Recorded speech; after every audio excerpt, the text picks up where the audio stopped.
waiting room. Let him in. Okay.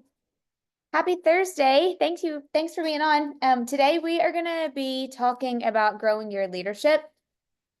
And I don't have any slides or anything because my intention for this was to share some of the leadership lessons that we just recently got from being on a trip with John Maxwell, the John Maxwell, our friend, and also from a high capacity leadership mastermind that I was in beginning of last week too. So I kind of had a bunch of just different things to share, but actually Adam, my husband, for those of you that don't know Adam, he is on also today because he had a break in his calls and he had a few extra minutes. And so I thought it would be nice to have Adam come on and share some of his leadership takeaways and ahas also. And then I'll go next since he has to hop off early, but we'll probably just popcorn some great leadership nuggets. And if you guys want to take notes, write some of them down, that would be awesome. And then we will go from there. Also, I'm going to share a little bit about John's new book that's not out yet either. But Adam, oh, there you are. Just again. We are boarding through the boarding lane. Ooh, someone's boarding a plane. Wonder where they're going. Maybe they're going to Puerto Rico. I don't know. I'm jealous if they are. Actually, I'm not. Last night, I don't even know, honey, if you saw that on my Instagram, but when I was flying, I realized that was the 12th flight that I've been on in the month of May. And I was like, I'm kind of done for a minute with these planes. Anyway, okay. Well, do you want to start? You go first. I know we had so many, but anxious. We had so many. First of all, before we dive into the leadership conversation, let's just talk about the quick Puerto Rico spot that we were in. If anybody has the opportunity to go to Dorado Beach, Puerto Rico, the Ritz-Carlton Reserve, woo, do it all day long. Here's leadership, right? Leadership is influence. Influence is getting people to take action. We want y'all to go take action to go to this resort because I can honestly say it was the best one I've ever been to. Yeah, it was amazing. It was really great. Actually, before you go, Adam, I was going to say that one of the biggest leadership lessons that wasn't something John taught us, but was something that I took away was he really brought tremendous value, like even with where we stayed, like even at the resort, even for like the staff. It was funny because on day 2, we had a break during the day for like, I don't know, 4 or 5 hours. And so a couple of us and some of our friends, we went, Rachel with Linda and Jim, to the pool, and we were like, let's just hang out for a minute and read and relax. We never get to do that. And so this lady that worked there was walking by, and I said, because the place was so beautiful. And so I said, hey, I'm just curious, is this y'all's down season? Because like nobody's here. And she said, no, this is our busy season. And I was like, well, where are all the people? And she said, oh, Mr. Maxwell bought out the entire resort just for your group. And we were like, oh, okay. No wonder that's why nobody's here. Nobody's here, and it's just our people. But I mean, he really the way that he teaches by example to give people great experiences was a lesson in itself. But okay, Adam, you go and share some of yours since you have to hop off at 11:15. Yeah. Well, the neat part about that, I don't know if you share with this group John's 7 ways to get out of the people pile, though if not, that'd be a great one to share with him. And one of those is do something for someone that surprises them and then goes even further. Delights them. Yeah, delights them. That's right. Surprises and delights them. Yeah. And this was something that was totally a surprise because I didn't really even pay attention to where we were going. And the delighting part was just above and beyond. Though I'll share. But that is a great aha for all of you on with just the business that you have, the people that you lead. Like, how often are we doing something that actually surprises and delights the people around us? Because I don't know about you all, but sometimes I feel like I'm just trying to keep up or just catch up with all of it, much less actually intentionally surprising and delighting our clients or the people that we serve.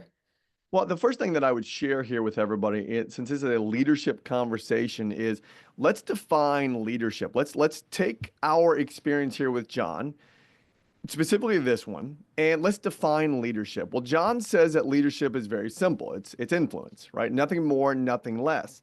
Well, let's go a little bit deeper with the word influence. What is influence? If you define influence, not influencer, not someone that's on social media, but it could be, what is influence? Influence is just getting someone to take action, right? That's what we are looking to do. And if you go back through history and look at all the quote unquote leaders, there have been many great leaders and many bad leaders because the definition is influence getting someone to take action. Mhm. And so as we look at this, you've got to really pay attention. Where are you looking? We'll take the word leadership, but we know the sub of that is influence. Where are you looking to have influence to get people to take action? Now, I want to share here a sub of that. So they said influence is for purpose, right? Influence is for purpose, not for reward. I think you said Influence, purpose and servanthood. yeah, He said influence is influence for is for purpose purpose, and servanthood. servanthood, not for reward. Well, what does that mean, not for reward? Well, let's just, again, use the social media world as an example. If we're looking at vanity numbers on social media, Instagram as an example, and our influence starts to rise, which means people are starting to follow because the message that we are giving to people is resonating with them, we need to understand what that influence is for, not just for the vanity number of followers, right? Not that's the reward. The vanity number is a reward, and we've got to pay attention to what that really looks like. So that would be the first step that I would share with everybody here is you defining right now, where are you looking to have and grow leadership, which is influencing others, which is getting them to take action. And Mhm. now let me fast forward real quick and give you an example of that. So as we alluded, we went to Puerto Rico. We knew that this was going to be probably an ask from John because this was all for his foundation called Equip. And to summarize what Equip is, it is a leadership learning process, if you will, that he goes into other countries and with the heads of state, the presidents, the educational leaders, he gets his teachings, if you will, into their education system, which then has a layer of spirituality. And so he's influencing people in their leadership growth and in their spirituality walk. Now, Mhm. let's look at John's influence here. John influenced us with a trip paid to come to Puerto Rico. We just had to pay for our flights, which anybody would have done that. That's easy influence, right? Secondly, though, John poured into us for about 2 days, knowing that his influence was hopefully going to open our hearts to see the vision for us to take action, influence, into leaning into his Equip foundation. Which worked on me. I was like, here, you can have all of the everything Well, we own, right, all of but our money. I want, Adam's like, hold on a minute, hold on a no, minute. no, hold on. But I want them to hear this real quick. Influence is for purpose, Yeah. right? Not for reward. So when he had the ask on Wednesday, I'm asking you for following me on this journey, for you to be involved with me on this journey. There was roughly 100 people in the room, give or take. Over $7 million was given.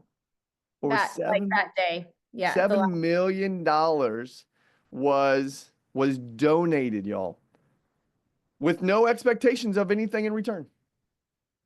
Donated $7 million. So I'm sharing that story from the leadership perspective that leadership is influence. Influence is helping people take action. Influence is for purpose, not for reward. Mhm. And we know that now Equip has helped over 2.5 million people get in a relationship with God, Mhm. right? And that aligned with us. And so that's why we were able to step into an easy path of aligning with John and Equip for Dana to say, have it all, right? Have it all. So those were some of the simple little aha leadership takeaways that I had briefly. Mhm. Well, okay, so here's a couple for you guys to write down that and Adam, jump in like when you had, but he opened this session basically talking about he had a vision for his new next several years of leadership, and it's a phrase and it's called catch the wind. And he basically, which was so smart, because if you are a leader, like it just reminded me so much of how much we need to over communicate our vision and over communicate getting people like to have a North Star, if you will, or what they're going towards. And so his whole theme was catch the wind. And he said this when we very first got there. He put up a slide and he said, "You were not created to drift. You were made to soar. There is an eagle within you. When the wind of transformation blows, don't let it pass you by. Lift your sails, open your heart, and catch the wind." And so he started off of that because he started talking about everyone has a calling. And your calling is your inner conviction that you were meant to do something significant, and it's what you could do for the rest of your life. And he said, don't get it mixed up with your career, because your calling and your career are two different things. You use your career to live out part of what your calling is, but your calling is your calling. It's something that is that inner conviction that you are like, okay, this is what I was meant to do to be significant. I mean, for some people, it might be, sorry, you all, I'm being squirreled by the largest squirrel that's on our back. It's like, Adam, I've never seen one that big before. It's literally like, I think it could jump up to the glass. It's so big. Hold on, stay there for a second with the calling. And this was what anchored it for me, was your calling is who you are. Here it comes, from breath to death. Yes, I was getting ready to say that. That's what I Good. had done. From From breath breath to to death. death. And that's heavy, right? Yeah. That is really heavy from the standpoint of, do I have that much clarity to say from breath to death? That's deep. And I think for the first instant, most people would say, like, my calling is to be a mom or to be a dad or to be a, great wife or a great, whatever that is. And he's like, dig deeper. Like, Mm. what is it that really, like, yes, those are great callings and everyone should have that. But he said also, like, dig deeper to something that's like you really are doing something significant with it. And so Right. he said, after you think about your calling, number two is just wake up every day and add value to others. And Hmm. he said, if you wake up every day and add value to others, he said, you live a significant life, not a transactional life. You are a plus person. And what he meant by that is, like, you're always adding to people, everywhere you go, anything that you do. And the hard part, he talks about this in High Road Leadership, but the hard part is you it's easy to sometimes, and I've done this before too, actually went through like a weird thing with this last year where I was like, man, I feel like I give, and in certain areas, not everything, but I was like, I don't feel like I really get anything back. But then it was so crazy because when John said that, it just reminded me, like, you are a plus person no matter what. You're not doing it to get Right. anything back. Like, you're not doing it because Well, there's, that's the reward part, yeah. right? If we're doing for reward's sake, your influence is not aligned with what influence really is. Yep. He said, Mhm. that's exactly right. He said, you should want more for others than from others. Yes. And then he said, and prices. Oh, he said, yeah, he said, when you're in a busy time of your life, he said, sometimes when you're in a quiet time, it could be easy to add value to others. But when you're in a busy time of your life, which is cracking me up because everyone keeps saying on Instagram, we're in Maycember right now. Because there's so many like graduations and school things and this and that and the other. And it's like one thing after another. I know Rusty's like, yes, it's crazy. It's Maycember. But he said, when you're in a busy time, you have to press in even more to be intentional as a leader to add value to the people that are around you. Yep. And then number three, he said, he just said this phrase, I am born for this. Yep. And he just kind of said, you have to have a knowing, like Adam said, from breath to death, but that, like, you were born for a reason and you were Mhm. created for a reason. And so whatever you are in, whatever role you're in, leading your clients, leading your family, leading whatever, like, that's the moment you were born for that. And so he Yep. said, you just kind of have to trust that and lean into it. Obviously this was a faith trip, and I don't know if everybody on this call is a believer or not, and it's okay if you're not, but he said, when you know that you were in your mind, you were born for this, he said, if God called you to it, then he will open up a door. That's And right. you just have to continue to remember that. And he said, because when God opens a door, it's one that no man can shut. And so he said, the one thing with that is obedience positions you to catch the wind. And so you need to stay in a place of obedience and just doing the things that you're supposed to be doing, Mhm. and being obedient and being able to know that you were born for this while you're adding value to other people. Because he said the goal, I love this. He said the goal is to be wind ready, meaning like when the wind blows and like a big opportunity comes by, like you're ready for it as a leader. You're not in a place where you're like, uh-oh, like here it comes, but I don't really feel like I can do it right now, or I don't really feel like I'm ready for it. He said you should live your life that you are wind ready all the time. Hmm. Well, go back real quick in the calling space is from a leadership perspective. I don't know who's on this Zoom, though. If you're in the real estate space and you have a team or you're leading a group of people or whatever it is, in that calling space, you're looking at your people and it is, I want more for you than from you, Yeah. right? I want more for you than from you. And that can be challenging at times, right? That can be very challenging if we're in a space of desire to come back. And you can't step into a leadership space and want things to come back for you. It is, I'm here to grow you, influence. I'm here for you to get into action. And then John went into the next part there, which was going into understanding the difference between perspective and possessions, Mm-hmm. right? And perspective and possessions was a very, very interesting approach. And Wait. I had two more before you go to that. okay, good. Go for it. I had two more before you go to positions over. Hold on, because I had number four was you have to see a vision beyond yourself. As Yes. a leader, he said it's so much bigger than you can ever imagine. And so he said you have to be able to see a vision beyond yourself for your business, for your family, for the people that you're leading. We should constantly be like vision casting and seeing a much bigger vision. And Well, then, stay there for a second. Live by faith, not just by sight, yeah, right? that was Whether you're a believer or yours not, are out of order. listen, I just take notes as they come. And whether they put a 1 or 5 next to it, I'm just writing them down. Wait a minute, is that really the next one? No, I thought that was, That's the next one after the next one. The next one was number five was, I mean, maybe mine are out of order. I don't know, but mine, the next one I had was take action when the wind blows, and I then had that as number 3.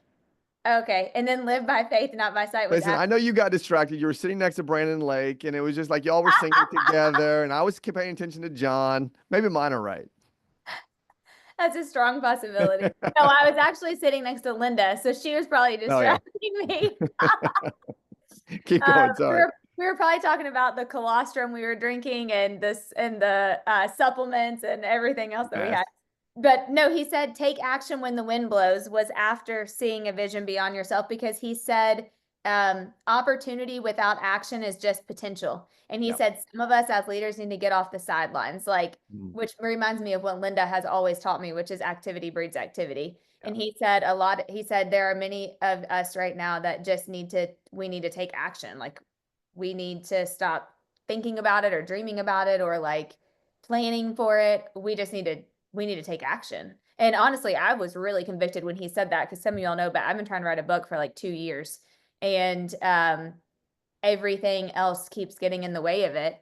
And ironically, my brand builders coach this week, Larissa, she's so awesome. She said, I said, what classes do you think I should take in the months of June and July from brand builders so that I can move along the path? And she's so cute. She's like, well, there's a lot of great ones. And I was like, oh, is there? And I could tell she was like kind of hesitant. And I said, is there none you think I should take? And she said, if you just want me to be honest with you, you don't need to get on another Zoom or take another class. You just need to spend time writing your book in June and July. She's like, I feel like you don't need to do anything else. And I'm like, okay, that's actually true.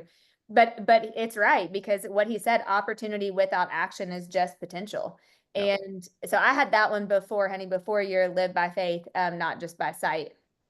What'd you have as the last one? Let's see if we're on the same page there. I had to live by faith, not just by sight, trust the process. Hesitation becomes disobedience. I wrote wow next to that. So that one must have really hit me hard. But that that goes with that goes with the take action, but just stop actually, Ruth, I'm not going to call you out, but I'm going to call me out because we've talked about this a lot. But I feel like you and I have both talked about like hesitating instead of just like going and doing the thing that we know we need to be doing. And he said a lot of times when you have a knowing that that's what you're supposed to do, and then you are hesitating at some point, it becomes disobedient. And I was Right. like, oh, wow. But the last one I had is no matter what, as a leader, if you are a believer, always know that God is the source. Hey, we got that one right. That's Is good. that what you had? Yes, that's what I had too. Yeah. Maybe not in those exact words, but yeah, that's what I had too. He said, you are not here by accident, period. Yeah, always know that God's the source, right? Yeah. Yep. Always Okay. know. And then I had the possessions over perspective. And the perspective is how do we view things we do?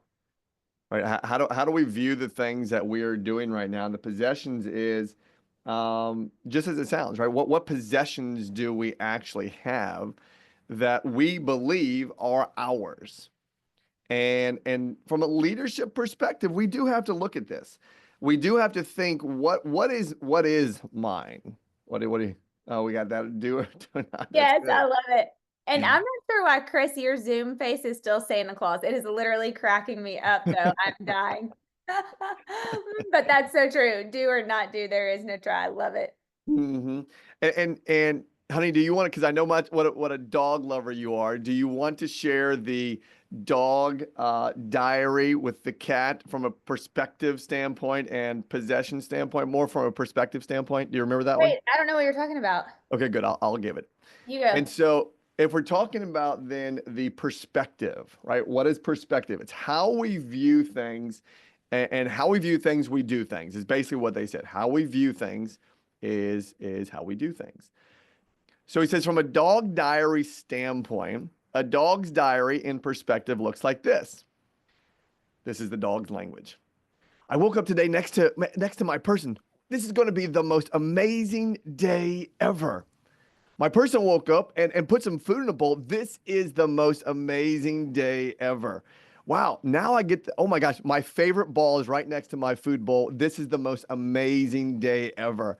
My person just took me for a walk. We smelled all these different things. This is the best day ever. Now my person went somewhere. I don't know where they went, but I got to rest all day. And this was the best day ever. My person came home. They ate dinner. They dropped some food on the floor. And man, this was my best day ever. And he says, finally, my gosh, my person takes me to the dog park. Then my person gets into their bed. I jump on the bed with them. My person falls asleep. So I fall asleep. This was the best day ever. Everything about the dog was the best day ever. And then he says, now it brings in the cat. And sorry for cat lovers. And the cat starts off with, this is day 679 in captivity. Yeah. My person put a ball in front of me, and I don't want that ball in front of me. But so I bat it away, and they think it's the funniest thing ever. And they put it back in my face, and I bat it away again. My person is such an idiot. It really went into the perspective of how Yes. we view things. We do things, right? And it was really good. Why don't you go into the three different characters in the Good Samaritan story related to that? Yeah, Linda and I actually just talked about this on our podcast. So if you listened to it this week, I know Caitlin's on and she did, but so sorry for the repeat. But he talked about perspective is nothing more as a leader of how we view things and how we do things. And he actually related it biblically to Luke 10:30 through 37 in the Bible, which I don't have in front of me to read, but it's basically the story of the Good Samaritan. And he said that there were three main characters. The first one was the robber, and the robber just walks past this person in need and I think robs them, right? And then keeps on going. Well, the robber's perspective Yeah. is what's yours is mine, and I'm going to take it. Yes. Yeah. Right. And he So actually said we were born robbers because he correct. said, think about if you have a toddler, if you've ever had a toddler, he said, think about from a toddler's perspective. They're like, Mine. mine. No, that's mine. And so he said that like our mindset was already kind of like that. He said, naturally, we mainly look out for ourselves. So the robber's perspective, yes, was just that. What is yours is Well, mine, and I'm going to take it. right, but pause it for a second because again, if we're talking about leadership, we're talking about the real estate space, if we're talking about your team members, how many of us cherry pick deals or have cherry picked deals before? Right? Yeah. There's nothing really wrong with that, but again, it is what is your perspective in your possession state? Are you being a robber? What's yours is mine, and I'm going to take it. And he also said, think about that with your kids too. Like, are you Mhm. teaching your kids that that's not the right perspective to have? And Right, then the second character in Luke 10 was the priest, well, it was two, the priest and the Levite. And they didn't help the man at all because they had a selfish mindset because they were like, we just don't want to get involved. Like, we just don't want to be a part of it. And so their perspective is what's mine is mine and I'm going to keep it. And so they, as you know, if you're looking at it from a leadership perspective, it's like, I don't really think I need to mess with that because I already have mine and what's mine is mine and I don't want to be I don't want to be distracted by them or I just don't want to get involved. Um, and then the third one was the Good Samaritan. And the Good Samaritan's perspective is what's mine is yours and I'm going to give it to you. But then he said at the end, he taught us the kind of the lesson around it is all of them had a reason and a perspective whether to help or not to help. For the right. robber, it was a distraction. For the priest and the Levite, it was that it was inconvenient. For the Good Samaritan, it was an opportunity to serve and give.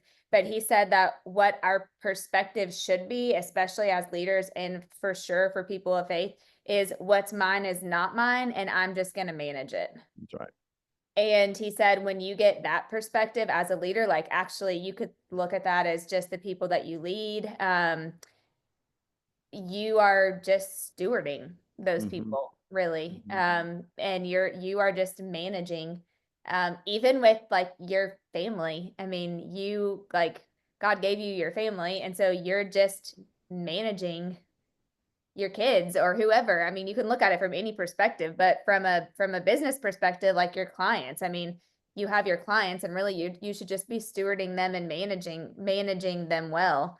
Hmm. He gave the example, Linda and I talked about this, but he gave the example of like, Adam, if you gave me $100 bill and told me just to hold on to it, and then 2 days later you asked for it back, I either had it to give back to you or I didn't have it to give back to you based off of how I managed it and what my perspective was around it. Well, I mean, this sounds like a real life event. Is this, but usually there's an extra zero or two on the end of that. It sounds like a real life event with the kids, That's actually. very true too. Save this money in your Venmo for the weekend. And then they're like, I have no money. Amelia, I have $3 in my Venmo. I'm like, where Hmm. did it all go? Uh-huh. But he did say the reason that the perspectives are so important is because as a leader, he said, don't confuse your gifts with you. Like So we good. all have unique and individual gifts that we've been given. And he said, like, those are those are what God gave you. Like they're your gifts. And he said, don't confuse them with you and your identity. Mm. He said, the definition of a gift is a thing given willingly to someone without payment. And so he said, we just have to realize that the gifts that we have are gifts. And so are we managing them well? Or are we not? And he said, when you learn all of these things, it's really easy to stay in gratitude all the time.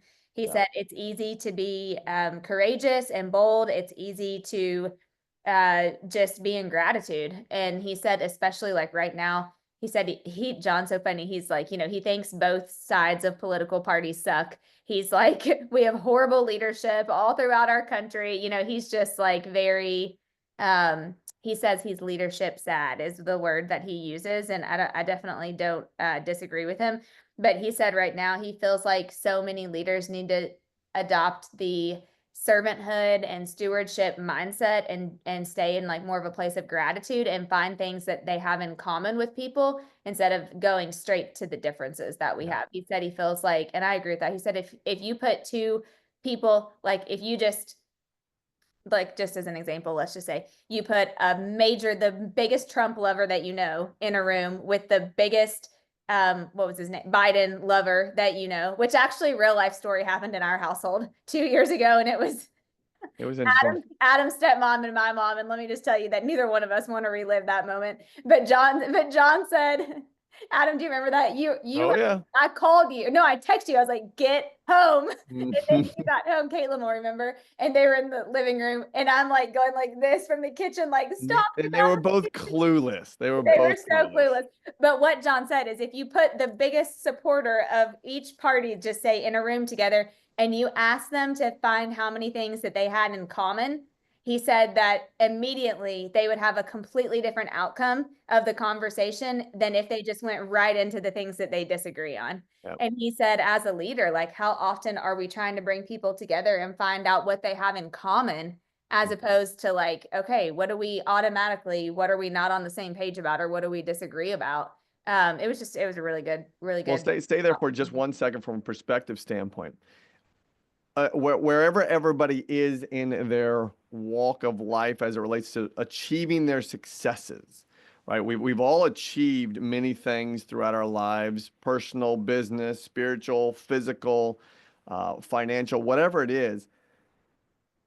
John said this, and I really like this. You aren't amazing, right? Your gifts make you amazing, and you did nothing. There's nothing you have done to make those gifts amazing because gifts were already given to you, he says. He says God gave you those without any control in your life, and he can take them away. And I love what John said next. He says, we're all really just one step from stupid. Yeah, he He said, did. we're all just one step from stupid. He says, though we all have our own unique gifts. And I forget the example he was giving. I think he was sharing a story about how someone came up to him and he's like, you're amazing. You've written so many books. You've impacted so many people. Best You've done, speaker I've ever heard. Yeah. yeah. And he's like, I'm not. Those are my gifts. Yeah. Right. So as we look and stand in our leadership spaces, as we impact so many people, we will have people say thank you. We will have people come up to you and say that was amazing. We will have people come up to us and say thank you for this. Now, we stay in a gratitude space, though we can't take that and from a leadership perspective and say I am amazing. Mm-hmm. That's not the right thing to do. The Yeah. leadership thing to do is actually give credit where credit is due and then continue to stay in your gift zone. I really Yeah. liked what he said there. Okay, well then we'll just go a couple more things because we needed to end at like Yep. 11:45 today. But And I got to jump what to. what he said on the gift thing also at the end of that I loved, he said, once you know your gift, then go get after it. Yes. And that was really just another like kick in the butt that I needed and that I needed to hear from him. But he said, when you know your gift and what it is, like go get after it. Don't delay, just get after it and go do as much as you can in that space. And I just thought that was so super good. The last aha, and then I wanted to give them the levels of leadership. Adam, if you have to jump the five Yep. really quickly, but the last aha that we kind of collectively had, which Adam and I are still working on this. This is so hard, by the way. I think it's hard. But he talked about just giving more and being more generous and like being, the ultimate most generous person that you can, which is one of my like absolute top goals in life is to just be able to outgive and never be able to say no to people if they need something. And he gave us a challenge around our money. And it was actually that other guy that he had speak to us. Do you remember at the end? And I was trying to find, Mhm. he said, um, there were so many good. Gary, Oh, Ray, maybe it was Ray. I don't know, but anyway, he gave a couple of foundational verses, but what he said was he said that there are two numbers. John said that this was the biggest thing that changed their life, he and his wife's life. He said there were two numbers that they knew. Then the first number was they knew the number financially that they needed to live off of every single month. And he said, and I success don't, number. the Mhm. what? The success number. The success number, yeah. Like he said, you need to know the income number that you need to live off of every month. And at first I was a little panicked when he said that. And then he said, but God doesn't want you to like slum it. And so he said, like, for you to live comfortably, what does that number need to look like for you to, be able to have nice things and go on vacation and take care of your household and, have an emergency fund, all those things. So whatever that number is, number one, your income success number. And then he said the second number you need to know is your net worth goal, like whatever your net worth goal is, meaning at what point you want to retire or do something different or go run a charity or whatever. What is your net worth goal? And by the way, the reason why I found this really interesting is because some of y'all will remember we taught this if you've been with me for a while, but a few years ago, the average American had the most amount of cash in their savings account that they had in like the history of like, I don't know, America. And now this year in 2025, they have the least amount of cash that they've had in their savings. Americans do across the country in, I want to say, like over 4 decades. And Mm. credit card debt right now is the highest that it's been. I can't remember what year, but in a really, really long time. And so he said that it's like it did a quick shift really quick, just in like a 4 year time frame. And so he was talking about, they talked a lot about your finances, which was really great. But so he said, you need to know your success number, you need to know your net worth number. And then he said, the beautiful thing about knowing those two numbers is once you know those two numbers, then anything above that you can give, Yeah. or you can have, That's your significant. that's your significant number. Yeah. You have it to give, whether you're, and honestly, I mean, if we're gonna get like real technical, that would be like above your 10% tithe. If you those of you that are tithers, it would be like your offerings. But that would be if you want to give to a charity, if you want to give to something else that's going on.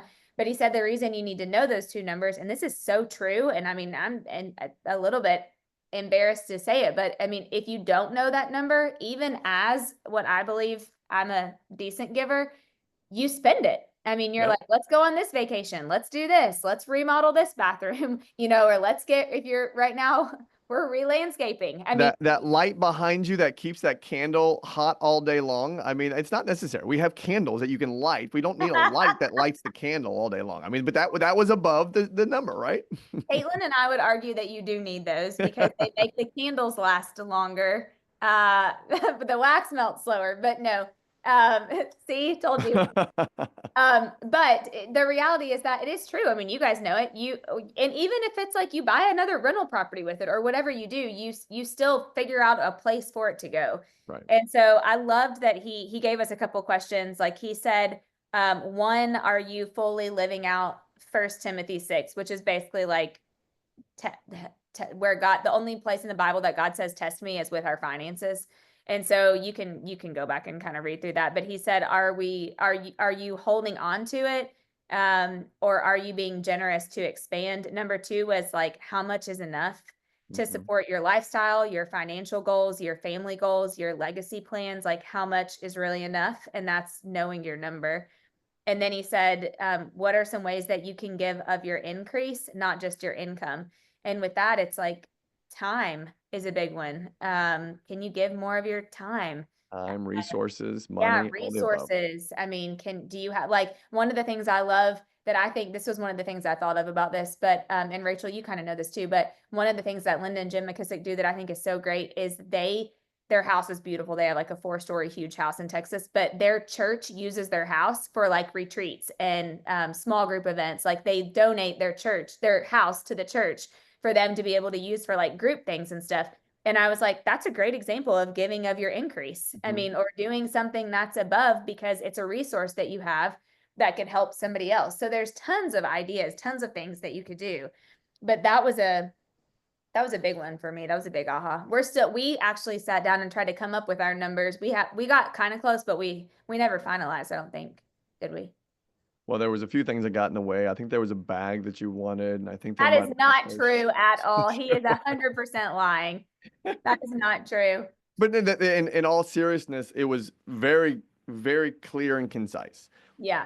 As good leaders, you should be good stewards of your money. I mean, it's just as simple as that. Knowing the number, knowing your success number, and then knowing your significant number. And he said every year, increase your standard of giving.